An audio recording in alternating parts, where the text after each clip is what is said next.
I'm focused on his spirit cause it keeps me from his fire. The Holy Ghost is with me, so my fear I leave behind. My sins were all diminished when he took that breath and died. And if you think I'ma give up on my God, the devil is a lie.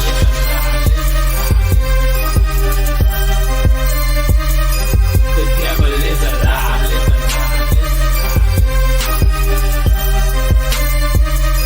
The devil is a lie. Hello, this is Christina Barr. You're watching Black Tea News.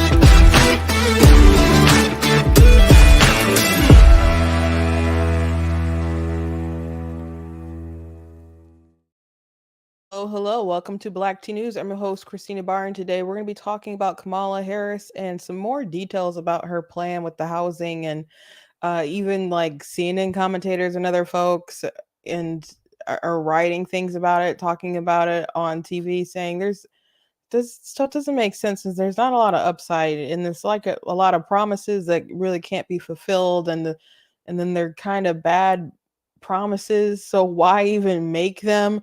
It's just really interesting. I don't know what benefit there is to pitching them other than the fact that she just really believes these things and is kind of a communist, and or I guess we could take it a little bit further back and say socialist. The goal of socialism is communism, though. But her dad was a Marxist, and she says Marxist stuff all the time. And I have to go into more detail, laying that out kind of more clearly later. But her plans are crazy. So we'll talk about that. And some people who might be thinking they're going to get $25,000 to buy a house, which, by the way, that just, if everybody can get like $25,000 to buy a house, that would just make all of the houses $25,000 more expensive. Some folks are not going to be able to qualify because of some of these restrictions on it. So, because you got to be like a first generation home buyer. And so if your parents have a house, that doesn't mean that you qualify. And then you have to be able to have paid your rent on time for, like, I think, to qualify for some of this stuff for like 2 years. That times have been really tough for folks. So there's a lot of folks that automatically are not going to be able to qualify for this. Also, the DNC, someone said they're already a bleep show. They've already got protesters at the DNC. I'm curious how many protesters they'll have, like, inside and outside of the building.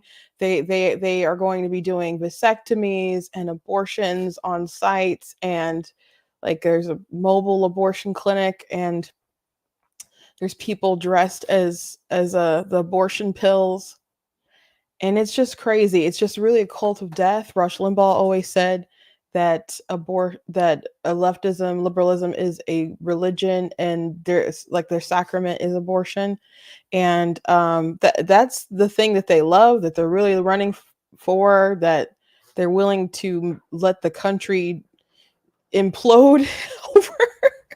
It's just insane. It's just insane.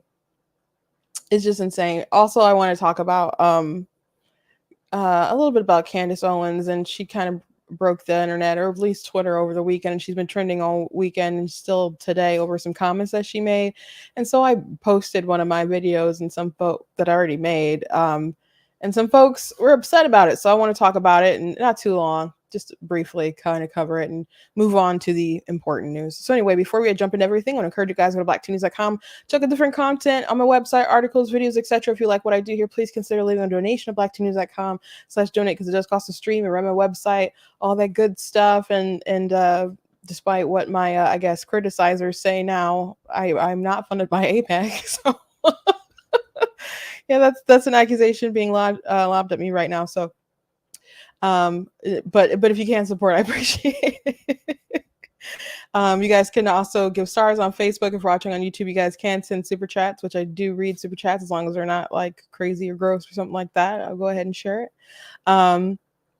Also, go ahead and check out different merch that's available at the store, like the I'm Not the Victim You're Looking For t-shirt and other stuff. Well, I guess the Denounce White Supremacy Defeat Joe Biden shirt, since he got, kind of pushed out the race. I don't know how many people will go out and get it, but it was a good shirt with a lot of good stuff on the back detailing his racism.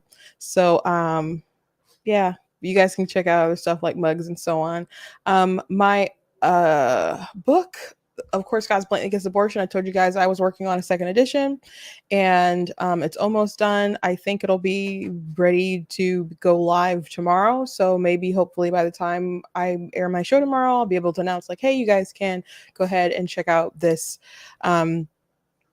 new edition of the book. So I added, there's at least like an extra 30 pages.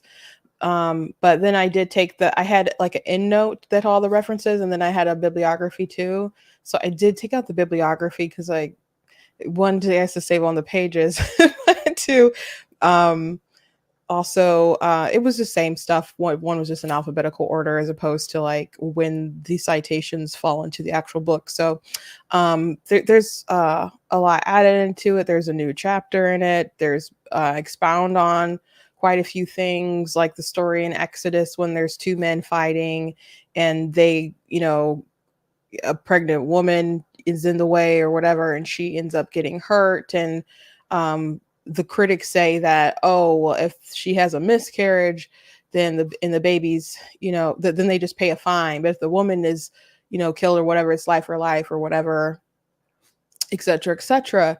So that means that the baby doesn't have any value. And that's not necessarily the way that you read that passage, because the passage it doesn't say that the baby miscarriages and like that. There's one like RSV version that kind of says miscarriage, but you could easily read the passage as, if the baby comes out and there's no harm, then there's a fine. But if there's something else that happens, further mischief toward the baby or the mother, then it's life for a life, eye for an eye, or whatever, et cetera, et cetera. And even if you don't read it that way, even if you read it the way that the critic says to read it, it's not a good line for abortion, because they'll say, well, because it's connected to the Hammurabi law, and that means that it shows that the fetus is actually the man's property and belongs to him. Like, okay, if it's the man property and it belongs to him, then why would women have the right to kill his offspring if it belongs to him and not her or whatever? Like his heir, his descendant, his progeny obviously has some kind of value and belongs to him. So why would a woman have free reign? And this whole scenario is about like a civil case. In the first scenario, it's not a deliberate killing. And so if God holds people accountable for accidents, why don't you think God would hold people accountable for deliberate killings and stuff? So I detail it more eloquently in the book. I'm just trying to explain it really quickly. But anyway, I expound way more on that passage and some other passages and stuff too. I had some more things about personhood and how being a Christian, abortion should be absolutely incompatible with your Christian worldview, outlook, identity. So I added some more sections to that. So anyway, there's a lot of big changes. So I'm excited about the release, and then some other articles and other things that I've been working on putting out there. So I just want to let you guys know, and I'll let you guys know when it is officially ready and out there and available for purchase. In the meantime, I do have other books you guys can check out. I have 17 other books you guys can check out. One other one is nonfiction, which would be Slay Your Fear, How to Overcome a Spirit of Fear. And the rest of my books, my babies, are fiction that range on all kinds of different subjects. Well, genres, I guess. I guess they cover subjects, but they're fiction. So like I have children's books and adult books and like, or young adult rather. So anyway, lots of stuff to check out. Thank you guys for your interest and allowing me to well, I guess use my platform to promote myself. So anyway, before we jump into the Kamala Harris and DNC stuff, over the weekend, there were some rants from Candace Owens that went viral. Things that, I mean, I guess she promoted a bunch of stuff in the Talmud that wasn't true, or some things are blatantly not true in there, and things that were way out of context. So people were debunking that, and then people were talking about how she said that the Jews killed, JFK and other stuff like that. So really conspiratorial kind of stuff.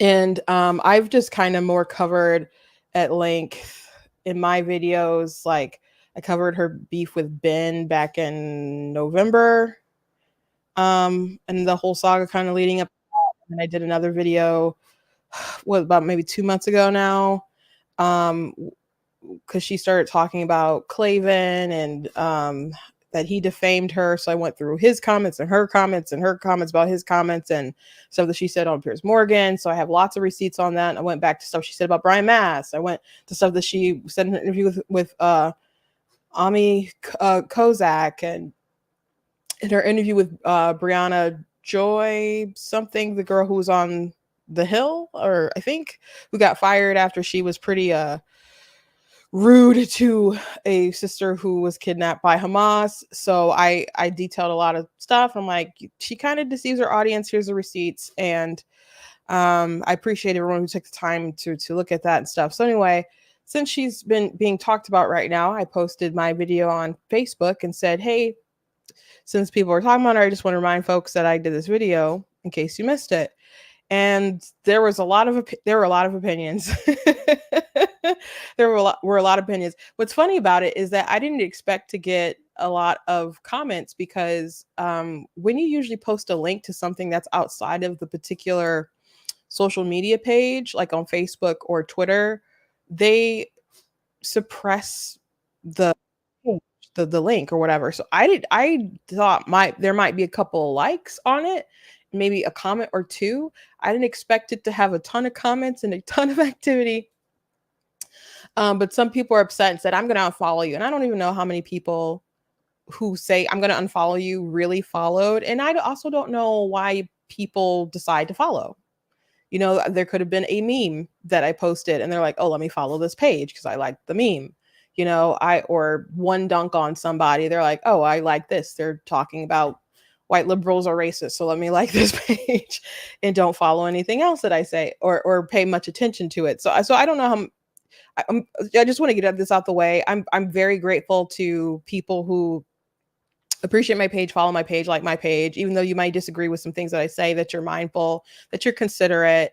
And someone, I posted something about how someone said that I was going to be back in the fields if Trump gets in office or whatever. And someone just mentioned, like, I'm really sorry for all the awful things that people say to you, but just know that, there's a lot of people who really support you and appreciate what you do. And I want you guys to know that I appreciate you guys dearly. I do. I absolutely do. And I hope that I say it enough, and I probably don't say it enough. So I want to take the time to say it again. So many of you are so great. Again, even if we're not on all the same page, but I appreciate people who take the time to listen to what I have to say. And if people feel like we have to part ways and you don't like what I say and you're just going to throw up your hands and you're done, that's your decision to make. I can't make you stay. I value your time. I don't control your time. So thank you for the time that we've spent together. But people who announce their departure as if, I don't know, I understand people wanting to be heard, but I'm definitely not going to be manipulated into altering the way that I communicate. And I'm not saying that I won't take correction. I will take good correction. But when you're just upset, and I know you didn't look at my content, I know you didn't read an article, I know you didn't actually watch the video, and you're not rebutting, and you're just doing ad hominem attacks or just saying emotional things, and we're not actually engaging in a constructive conversation, it's just kind of like, okay, but have a good day. What else am I supposed to say? I I decided a long time ago I can't be afraid of my audience. You know, if I wanted to just get clicks and likes and praise and stuff, I would be like the biggest Trump sycophant in the world. Instead, you guys know that I praise him when he does good things, and I talk about him when he does things I don't like. You guys know I've been reaming on him for the past year or so, 2 years, about his abortion stance and how that's evolved and changed. You know, so and when I started to post some things about him, people some people are like, "What are you going to do about your show? What are you going to do about your audience?" Thinking that if I started criticizing Trump even a little bit, and I criticize him a lot actually, but if I started criticizing him, people just assumed that I just wouldn't have anyone who would watch me at all. And I'm just like, I can't live my life muzzling my mouth like that. I just can't do it. I'd rather just give up the whole thing anyway. I just can't be one of those people who are on the internet just so fake to for their audience, for a check, for whatever. I just, and I understand people have to like navigate that stuff when they are on some kind of payroll, but I can't do it. I can't do it. I just can't. And I just can't. So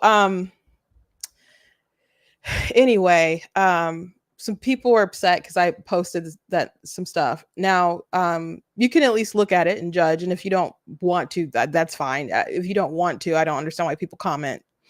You know, I don't tend to comment on things I know nothing about.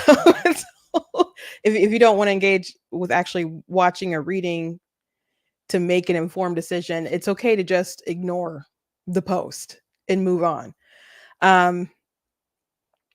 But there's a lot of people who are just like, oh, Candace is just telling the truth. You think it's the truth that the Allies were just as bad as Hitler and that America bombed Nagasaki to kill Catholics? You think that's the truth?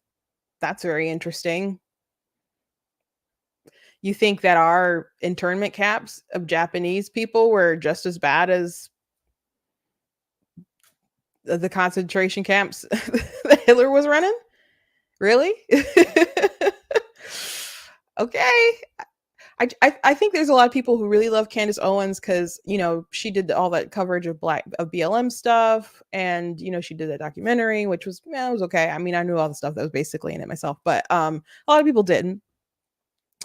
And she was willing to confront Patrisse Cullors and say stuff about George Floyd, which actually criticized the way that she went about it at first anyway. But people like that she said, to those trans activists, life's tough, wear a helmet. People like that she's just, people recently shared around a clip of her being interviewed by Don Lemon, and he's like, do you think, I'm in sin because I'm married to a man? And she said, yes, you are in sin. And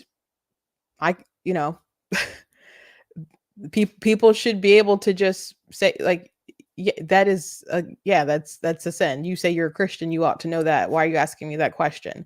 And you could whip out some scriptures or something, but yeah, people should be able to just kind of say that if that's what they believe. And allegedly he says he's a Christian, so I don't know why that would be controversial for her to have that opinion.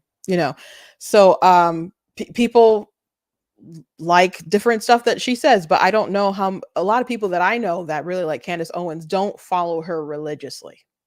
And I'm not even say that I follow her religiously, but I've looked at more content, probably more than the average bear, especially to be able to piece together stuff to fairly criticize her. I've looked and I've researched a lot of content from her. And by the way, I've had criticisms of her prior to the October 7th stuff. Like, you guys can go back and watch a video when she was mad at Kim Kardashian for having the line of like underwear, and she featured a person in a wheelchair, and that I don't know, enraged her.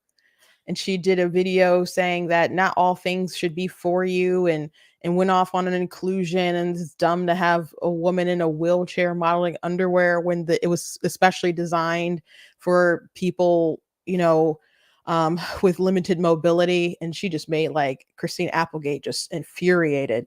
So I thought that was morally like devastating for her. Like I would have been really embarrassed and just took the L, and I said that she should have just took the L on that. And if I was Daily Wire, I would have been like I would have been so not proud of that episode. So I've it's not like my criticism of Candace Owens is new. It's not. Um but with this particular Israel stuff and her slandering Brian Mast and how she's misrepresenting how people even critique her, I think it's worth talking about because it dives into some really nasty stuff beyond that, and there's way more crazy things that she's talked about and promoted since I made my last video about her. I talked a little bit in a live, but I told you guys I don't really desire to make another hour-long video about Candace Owens. I don't. I don't, but I don't want people who just like are so kind-hearted and good and great, and people like, oh yeah, I love Candace, and think just because like she says basic conservative things like I say, and they're unaware of her doing a video saying the Allies are just as bad as Hitler exist, and defending Nick Fuentes, claiming that it's a smear that he's an anti Semite or whatever, when there's videos of Nick Fuentes saying that he loves Hitler. So to the people upset about me pointing stuff out, you just gotta be upset or go somewhere else. We don't have to agree on everything, and I cannot curb what I want to say for you. This is not how I'm going to function. If I gotta go head to head with Trump on the abortion stuff and criticize him, what makes you think I'm gonna be quiet because Candace Owens? Yeah. So I just can't. And so some people were saying that, oh, you were able to in the past convince people that you weren't actually a paid shill when people would say that you were. And people have said like, oh, you're a Black Republican who paid you to say this, you don't really feel this way, you're a sellout or coon or whatever. And all that stuff is awful and comes from a place of racism, I guess, because you just assume that people are grifting. But now I'm like, okay, so you say I wasn't a shill back then, but I'm a shill obviously now, because or I was able to hide that I was a shill, or it's obvious that I'm a shill now because I'm saying stuff about Candace Owens. And I asked the question, I'm like, who am I being paid by? And they said AIPAC, which is like a pro, Israel lobby and stuff. So I can guarantee you that I'm not being paid by AIPAC. My sister and roommate is in the comments, and she'd be very surprised to learn that I was being paid and funded by AIPAC, because we have not seen any of that AIPAC money. And it's just so silly. I shared a testimony. I talked to you guys, shared a testimony about being so blessed because somebody paid for my tires a couple weeks ago. And y'all think I'm funded by AIPAC? Okay. It's when people make those kind of criticisms, it's kind of easy for folks to say, you're making them because you're an anti-Semite? Like, because there's no reason to leap there. No reason to leap there. Like, why are you so prone to those type of conspiracies and attacks, and so prone to attack that way against people? And some people under my post like, oh, why can't we? Why is it just Israel we can't criticize? I didn't say you can't criticize Israel. Newsflash, Daily Wire and all those folks criticize Israel. How they run their government and decisions and stuff that they make. They do. Or at least they have anyway. You can absolutely criticize Israel. You can criticize, and not like that we spend any money to anyone. You have that right. Absolutely.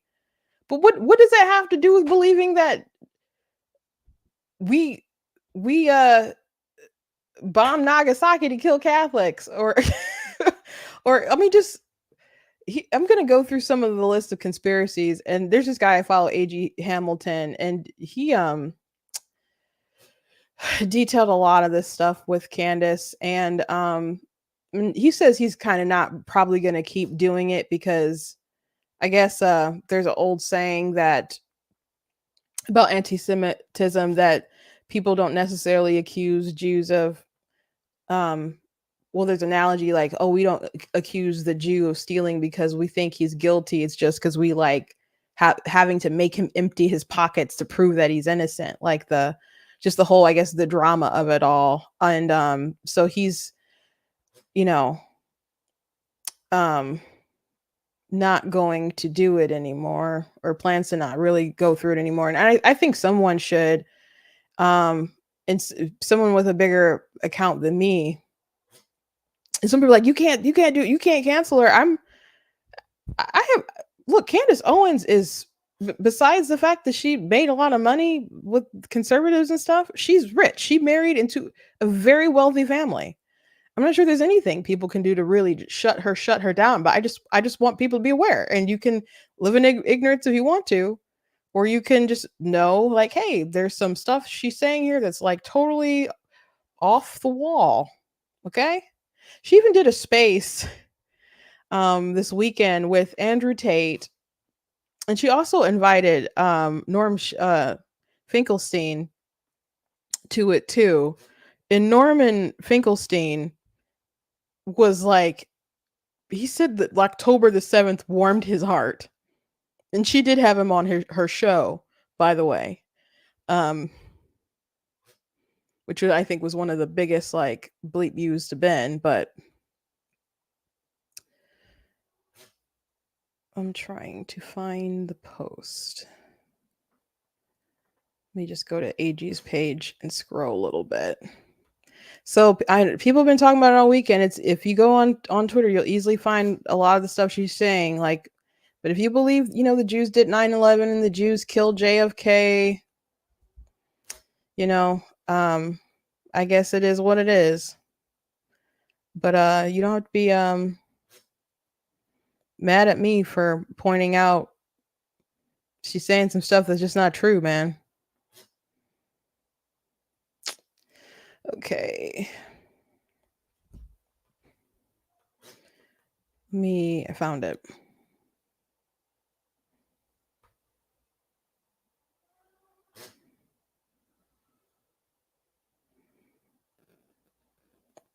Okay, in just the last few months, Candace Owens has said or insinuated that Israel was involved with 9/11. The earth may be flat. It's absurd to believe dinosaurs roamed the earth and were killed by an asteroid. Macron's wife is secretly a man. And which, by the way, she said she was willing to stake her whole political career on her being a man. Jews were behind the Bolsheviks' revolution, or was secretly a genocide targeting Christians that was worse than the Holocaust. The Holocaust is either fake or severely exaggerated. The crimes of the Allies in World War II and post-World War II were worse than anything the Nazis did, and she has a whole episode on that, so you guys can go check that out for yourself. The deportation of ethnic Germans from the rest of Europe post-World War II was worse than the Holocaust, and that's in that same episode. U.S. and she's been tweeting a lot of this stuff too, but she actually has an episode where she talks about that. U.S. dropped the bomb on Nagasaki to target Christians. Israel/AIPAC/Jews were secretly behind the JFK assassination. A secret cabal of Hollywood Jews were behind the death of Michael Jackson and people around him. And then he updated the list too. So let me go back here. I thought I'd provide an update of the list for those who continue to associate or take Owens seriously. This is hardly exhaustive of her conspiracy mongering, just some of the claims Owens has tried to sell to her audience in recent months. Okay, I read some of those. The ADL was only started to protect a Jewish pedophile. The Allies specifically did the Dresden bombings on Ash Wednesday because it was targeted at Christians. Mufasa Kamel at Turek was a secret Jew. Stalin was a secret Jew with 3 Jewish wives. Uh, Ashkenazi Jews are actually descendants of evil Khazars who mass converted in the 8th century while controlling parts of Russia and Ukraine, and thus are connected to the Israelites. And they have a secret plot now to destroy Russia and Iran as payback for the Persians and the Russians defeating the Khazarian Empire. The elites who control everything all follow a secret religion of pedophiles called Frankinism, based on the teachings of Jacob Frank. The Frankists were behind the Russian and French revolutions to bring down Christian empires. The Star of David actually originated as a symbol for a child sacrificing pagan god linked with sorcery and demons. Christian Zionism is a secret plot by Jews targeting Protestants based on distorting the real Bible and creating and publishing the Schofield Bible. Myself and others have debunked many of these, but it feels pointless because she just promotes a new one every day, and she does promote new ones every day. Well, or maybe every other day. Maybe every day is literally an exaggeration, but there's a lot all the time. And and what she'll do, and she said this on her videos, she'll report her videos, and people will say things in the comments. And these people saying things in the comments, I'm assuming, are neo-Nazis or whatever. And then she'll go look into what they're saying. And then she'll find sources that are, biased in this, way. And then she'll, be like, I've discovered this truth. They don't want you to know these things. And then some of the sources AG even pointed out, he knows where they came from, and they are from these neo-Nazis kind of people. So, follow her at your own peril, and you can like some things and take others with a grain of salt. But I think that my channel, on top of it being small, it's not like terribly small, but it's like, what am I at, 79,000 followers, almost 80. It was higher, but I know YouTube is like skimming them slowly. Some people are like, how am I unsubscribed? I don't know. I didn't unsubscribe you. But anyway, on top of that, my reach is kind of suppressed a bit. So, I don't have any grand plans of being someone to take down Candace Owens. And like I said, she's independently wealthy. She married into money. So she's got a lot going for her, and she also gets paid by the click. People are like, she has nothing to gain by saying all this stuff. Nothing to gain reputation wise, but she, again, gets paid by the click, and she's got a base, and, that's into all this stuff. But I don't want good, kind-hearted, well-mannered people to be taken advantage of and converted into lunacy. So, I've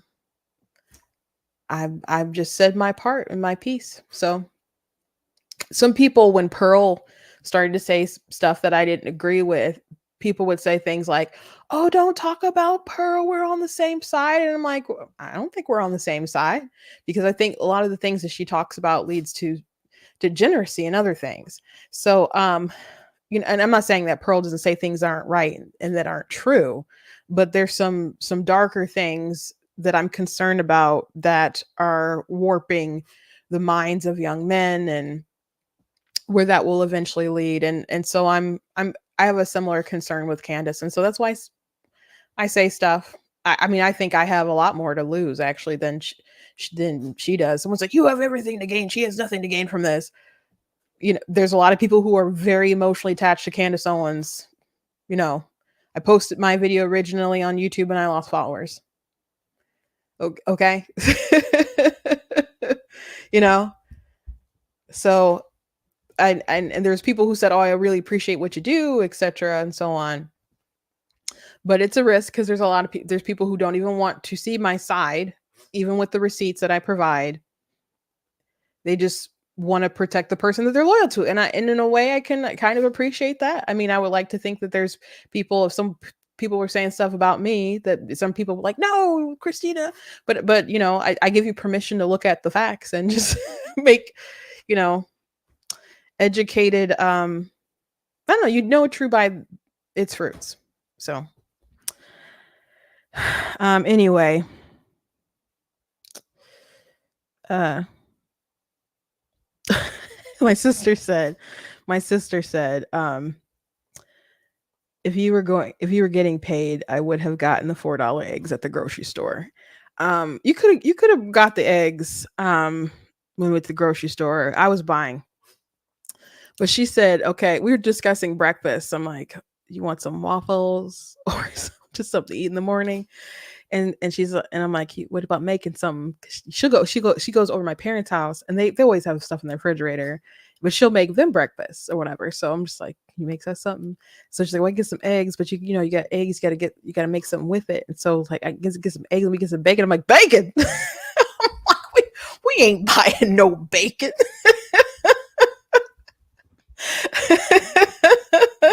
We ain't buying no bacon right now.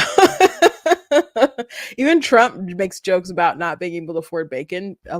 I don't think he goes to the grocery store and buy bacon, and I don't think Melania probably does either. But funny joke. But then my mom will always do whatever to buy her bacon. She loves bacon, but all this stuff is so expensive. I went shopping for our church picnic, and so many things were just so expensive. Like, I'm like, the peppers are $1 each. The peppers? Why?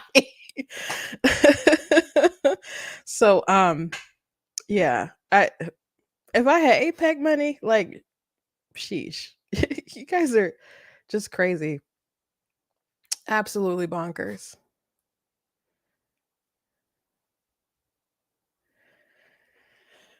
Anyway. Y'all want to know when I'm going to start? You're going to say, oh, Christina's really making it out here. When my eyebrows are threaded and dyed consistently. That's when you'll know she out here making it, guys. When I got 2 instead of 4, that's when you'll know. That's when you'll know. And then you'll be able to see them because they'll be darker because they'll be dyed. Well, my oldest sister, one time, she's like, you need to be taking care of your eyebrows and all this stuff. You're in front of a camera. And then one time she sent me money. She's like, I want you to get your hair done. She's like, get your hair done and get your eyebrows done. You in front of this camera. And so she sent me like, I think $100. I'm like, I can't get my eyebrows and my hair done for $100. So I just got my eyebrows done that one time. And I'm like, I don't know. I could be buying bacon for that. But anyway, let's talk about the economy and Kamala Harris. So Kamala Harris, you guys know that on Friday, she pitched her big plan, and folks are kind of saying that it's crazy. And so, of course, she wants to do price gouging for the grocery stores. And so here's the thing. If people are already engaging in illegal price gouging and different stuff, because like she can't do anything. She's just the vice president. She can't do anything. She doesn't have any power. That's what I hear from her defenders. And I'm like, I'm old enough to have lived through Dick Cheney, so I don't buy the idea that vice presidents can't do much. But I just that's just not historical to me. Not even like recently historical to me. But as far as Kamala Harris, if people are engaging in illegal activity today, like if you think suspect them of breaking laws, how come you can't pick up the phone and make a couple of phone calls and get certain people, I don't know, arrested, or like make a list of people who you must have the evidence, right? You're saying this price gouging is going on. Which companies? Is it Kroger? Is Aldi's? Is it Meijer? Like, which companies are engaging in price gouging? I've noticed that she's not naming names. And the reason is that these companies aren't price gouging. They're just saying that. They don't want to say our economic policies are the reason why inflation is high and why prices are up and so on, why things are so hard. They want to blame the business. They want you to be mad at the business class. Oh, Kamala. The communists. So they want you to be mad at those folks. It's a misdirection. And so when she gets into office, she will fix it. So she actually said, hey, we're going to pass these laws to stop the price gouging and all this other kind of stuff. Okay. What exactly is price gouging? grocery stores have like what 2% that they make or whatever. They have like very small margins, not much place to go. Suppliers, some of them are actually in the negative. There are some companies that have been doing well post pandemic. We transferred a lot of wealth to Amazon, Bezos kind of folks like during the pandemic. But food, it's been very hard for everyone, for the people who have the grocery stores, for the suppliers, for the people who need to go buy the bacon and other things like that. So folks are saying, hey, if you don't want to be accused of being a communist, maybe don't suggest price controls. So she was actually asked a question, and I'm going to play her answer to her question about how she's going to pay for this stuff. But really quickly, I want to go through some details about her plans for lowering housing. And this all seems very curious to me. So Harris says, when I'm elected president, I will make it a top priority. This is from a CBS article, to bring down costs and increase economic security for all Americans. Harris said at Wake Tech Community College, as president, I will take on a high cost that matter most to most Americans, like the cost of food. We all know that the prices went up during the pandemic when the supply chain was shut down and failed, but our supply chains have now improved and prices are still too high. Here's also blasted former President Donald Trump over economic policy. She said Trump would impose what is in effect a national sales tax, referring recent remarks Trump has made about expanding tariffs on goods imported to the U.S. by 10 to 20%. Tariffs do make costs go up. That is actually a legit criticism. But Harris is calling for the construction of 3 million new housing units in her first 4 years of office. The Biden administration has previously called for the construction of 2 million new homes. She wants to incentivize these new units with a tax break for builders who construct property for first-time home buyers. She is also proposing $40 billion fund to help local governments fund solutions to the lack of housing supply. Mind you, they've spent a lot of money to do like charging stations and other stuff like that, and they've barely made anything. So the government is not good at anything in life. They are not. And I don't think someone who doesn't have experience in the private sector, who doesn't know how to make a job, who doesn't know how to create anything, who has overseen the housing market, the prices go up and the prices of food go up. I don't think someone, if they get their hands on the economy in this kind of way, is going to make some kind of improvement. I don't. Would you do you trust Kamala Harris to do something about the cost of housing, or would you rather, I don't know, trust a guy who's made his name in real estate? It just seems so stupid. It seems so stupid. There's a serious housing shortage in many places. It's too difficult to build, and it's driving up prices. I don't think big regulation Democrats are going to do anything to be able to help this issue. As president, I will work in partnership with the industry to build the housing we need, both to rent and to buy. We will take down barriers and cut red tape, including all the state and local levels. And by the end of my first term, we will end America's housing shortage by building 3 million new homes and rentals that are affordable for the middle class. Let me scroll down a little bit. Harris will also propose providing Americans who have paid their rent on time for 2 years with up to $25,000 in down payment assistance, with more support for first-time generation homeowners. So a lot of people are like, oh, $25,000. That's what she's proposing. And people have been like, if you just pass around $25,000 to pay for houses, you will just make the price tag of the house jump an extra $25,000. Just pumping more money into printing more money and throwing it into the economy. That's how you get inflation, just printing money. Too many dollars chasing few goods. So it's not a great plan there. But what's interesting here is that Harris will also propose providing Americans who have paid their rent on time for 2 years with up to $25,000 in down payment assistance, with more support for first generational home buyers. So there's a lot of people who would not qualify for this.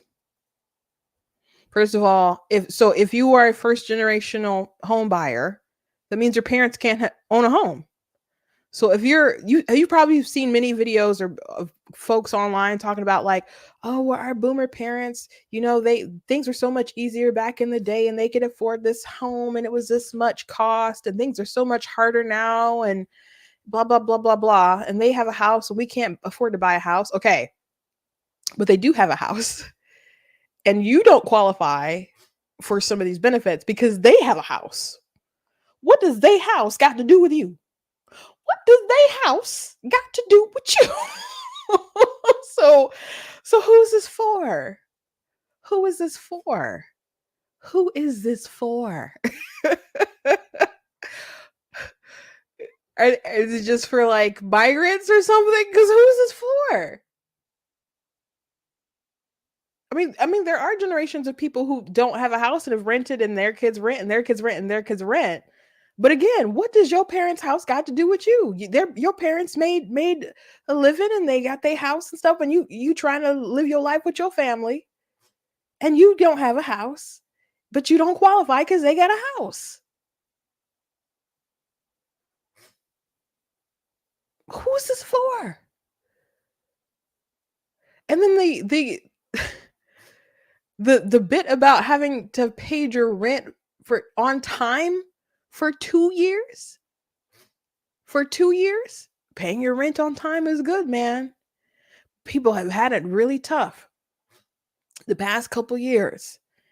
And it's good to get in a home as opposed to being able to rent because there's no equity on that. You're paying into something you don't own. And the prices, you have to do all your own kind of stuff and manage your house when it's yours, as opposed to depending on a landlord. But then the money will hopefully your payment, everything will be cheaper if you can get into your own home. So let's say you haven't paid it on time for the past 2 years because it's been really hard and you're just really struggling. You're trying to get in a house and you'd really like to qualify for the $25,000 and you're like, no, you were late last month on your rent. You can't qualify for this. Who is this for? Who is this for? Who is this for?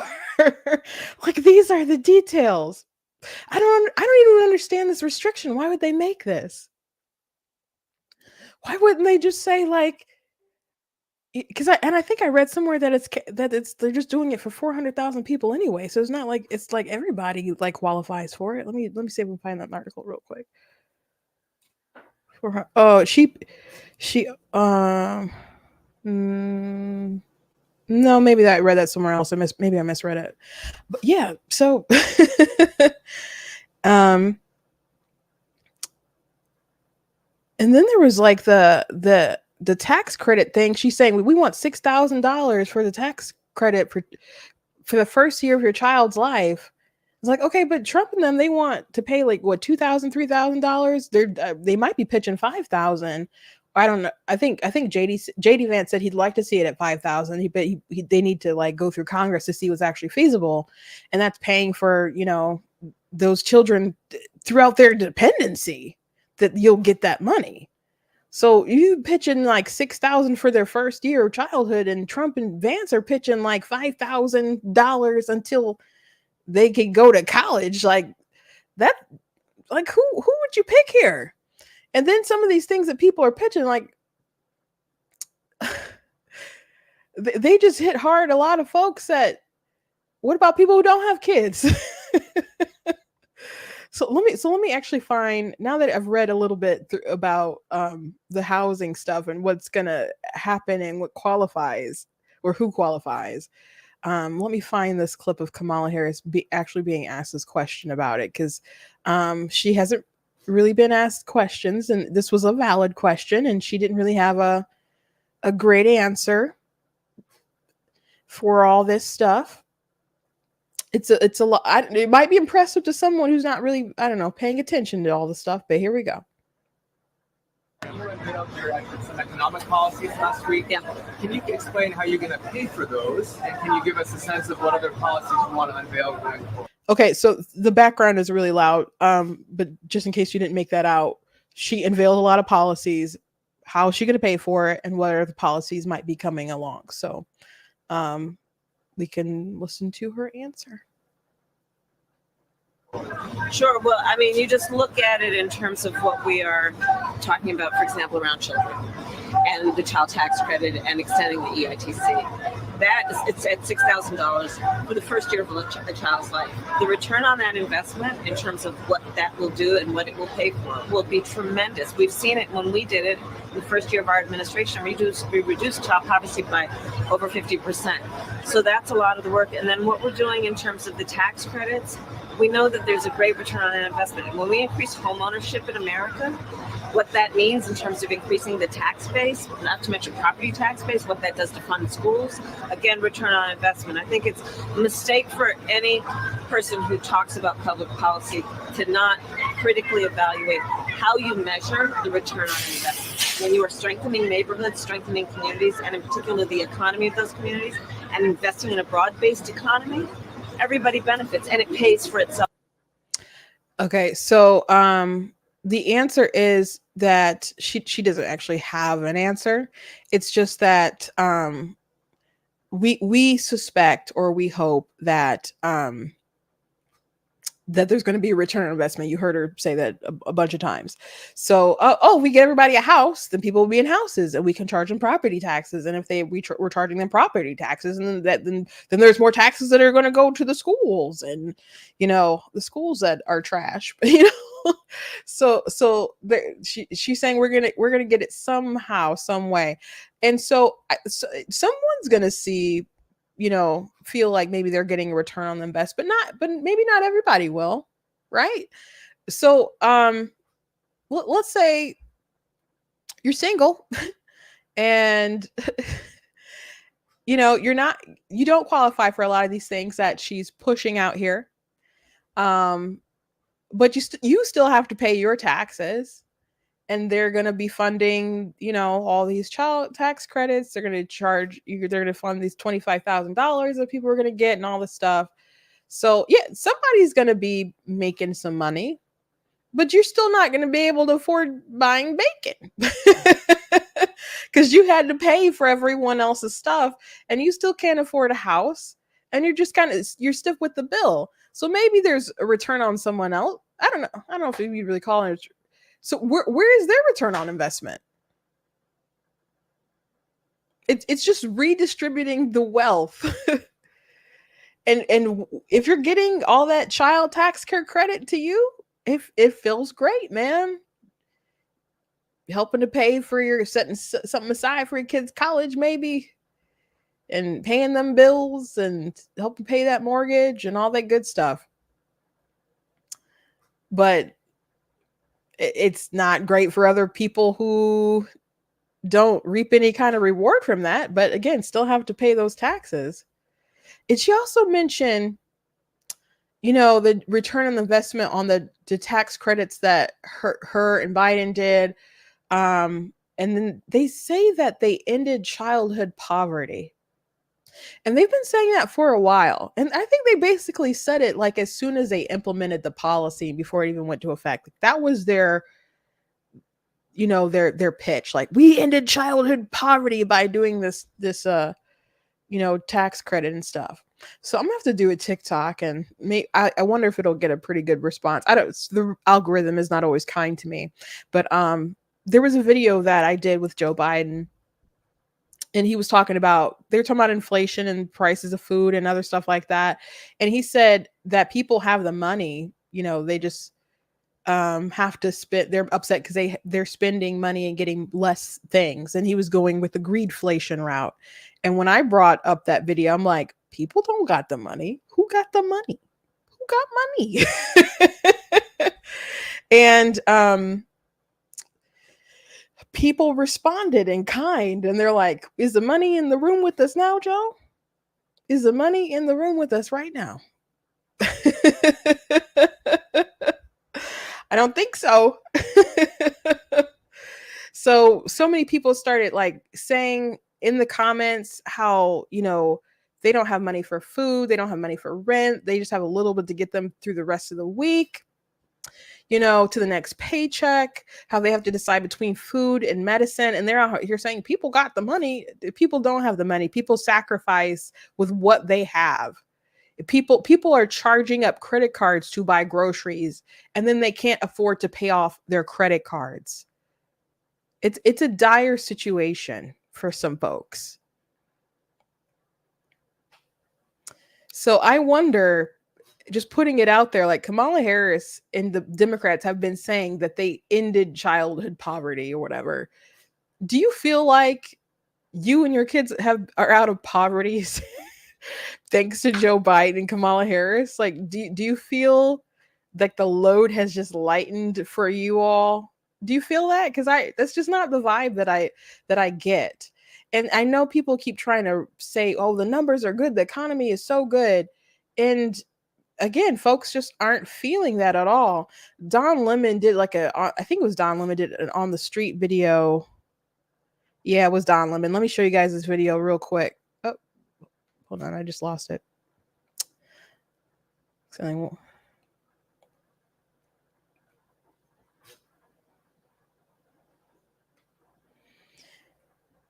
So, a man on the street video, Don Lemon. Here in Jersey, Atlantic City. Who do you support? I'll plead the fifth. Trump for the win. Tell me why. I can't really call that right now, but I just feel like she's not good for president. She's good vice, but not for the actual lead role for the country. Does it have anything to do with being a woman? No. No, because I feel like women, nah, you're not going to give me that. Your money's on Harris. Yeah. Who do you want? Trump. Why don't you like Harris? Oh, she don't have any experience. She's the vice president. She's a senator. No, she has no executive experience. Well, I want Donald Trump. I just feel we need somebody that has a stronger background with the military and the world in general. She was a prosecutor and attorney general, senator, vice president. You're in a gambling town. Who's your money on? I'm gonna support the Democratic Party, but I mean, Trump looks like he got it in the bag right now. 4 years ago, it was a lot better. I made a lot more money than I do now. I know you feel that way, but that's not actually what the record shows. The economy is actually better under Biden. No, I'm serious. That's what the facts show. Okay, you know what? No, that's not because I watch CNN. Trump or Harris? There's more, but it's so funny, like, because you watch CNN, do they not know that they're talking to Don Lemon, who was on CNN and got let go? Did he get let go for like harassing people secretly? Was that what happened? This happens a while ago. I have to look back into that story, but anyway, yeah, he was. I guess they really weren't watching CNN if they weren't aware that they're talking to Don Lemon, who's on CNN. But maybe they were, but it didn't give me that impression. I just think it's funny that these people said, I was doing better 4 years ago under Trump. And Don Lemon has the nerve to say, I know you feel that way, but the data doesn't show that. Really? Because when did you look at their bank accounts? When did you look at their stock portfolio? When did you look at their banking, their business accounts and all the other kind of stuff? You don't know what their situation is. When did you look at their grocery bills to see how inflation is kicking their butts? What do you mean? Did you look at their credit card statements and stuff, or debit card statements to see how much they're paying for gas compared to how much they're paying for under Trump? How can you say, I know you feel that way, but the data shows you do not know what their life is like. And you can, this is, you can't argue with it's really taboo to argue, I guess, with the voter, whatever, how they feel and their perception of reality, but they don't have money in their pockets, or they have less money in their pockets than they had before. That is not make-believe. That is not imaginary.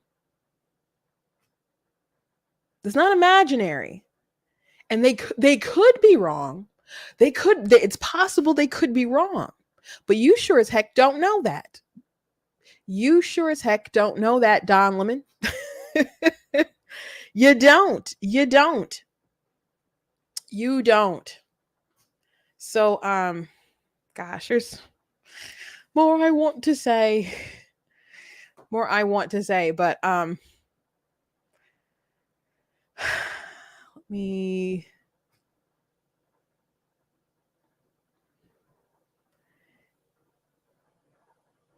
There is a. Let me just play this clip from this CNN interview talking about her policy and just how bad it is. And this isn't the only one. Actually, this is PBS News Hour. There's a CNN one as well, but we're not gonna have time to watch that one. And David, on this matter of economic policy, the vice president is also proposing the first ever ban on price gouging for groceries. This is something I know you took particular issue with. It polls well with swing voters, but economists say the underlying reasons why prices are higher, it's a more complicated argument. Yeah, I mean, she has some good policies in this package. I think the child tax credit is a good thing. She wants to deregulate housing so we can get more homes. But the price gouging is just, well, Catherine Rampell, the Washington Post columnist and NewsHour contributor, said it's impossible to exaggerate how bad this policy is. And I agree with that. And Catherine had a good line that if your opponent is calling you a communist, maybe don't lead with price controls. And so price controls just create shortages, that create black markets. We've seen it happen in Venezuela. We've seen it happen in the Soviet Union. Price controls just don't work. What's worse about that, first, it's trying to address a problem that does not exist. Grocery prices, inflation has been less than 1% for the past year. It's over. We had a surge, but it's over. The problem does not exist. But the real core problem is it expresses a level of economic illiteracy, which is kind of surprising in a responsible Democratic candidate. The idea behind greedflation is that we had all these years of low inflation under Obama and under Bush's, and I guess people weren't greedy then. And then Biden gets in, and suddenly, magically, they all get greedy and start price gouging. And they do it at Kroger's, at Harris Teeter, at H-E-B. Suddenly there's this mass of price gouging, and she thinks she can prosecute it. That's not why inflation surged. Inflation surged because we had a pandemic, which screwed up supply chains and productivity. Then the Biden administration overstimulated the economy, too many dollars chasing too few goods. Obama administration officials Larry Summer and Jason Furman said at the time, this is going to cause inflation. Lo and behold, it did. The Fed has to clamp down on growth, raising everybody's interest payments. That's what causes inflation. That's solid basic economics. Her greedflation plan is somewhere off outside of normal economics. What about that? So that was a good segment detailing what actually causes inflation, what will happen if she does price controls, and also as a responsible Democratic nominee, this is just displaying that she's not, because there's a lack of economic understanding here, because price controls, that is something across the board with economists that it's a bad thing. Now, apparently her dad, who's a Marxist, was an economist who was into price controls and stuff, but it's generally accepted that it is a bad thing, whether it's for food or housing. Price controls are not a good thing. The government cannot manage this well. They just can't. They can't. And they can't, and they're not going to. There's a really good thread that I had retweeted detailing how all this kind of leads to communism. I don't really have enough time to read it, but I'm sure we'll continue to talk about this particular subject and her dumb plans. But very quickly, I want to mention, and we'll have to see what tomorrow night holds, but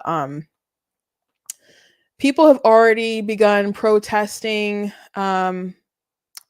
yesterday for the DNC, shouting like, well, if you don't stop the war, we're going to bring the war to you.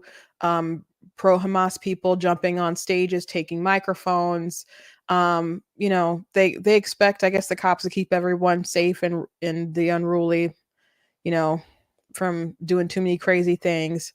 They've been dreading their convention for a while and preparing for their convention and what kind of madness there might be. I'm kind of surprised they don't have it more under control, but we'll see how it all kind of pans out. But gosh, something that is crazy is that there are people out here marching as abortion pills.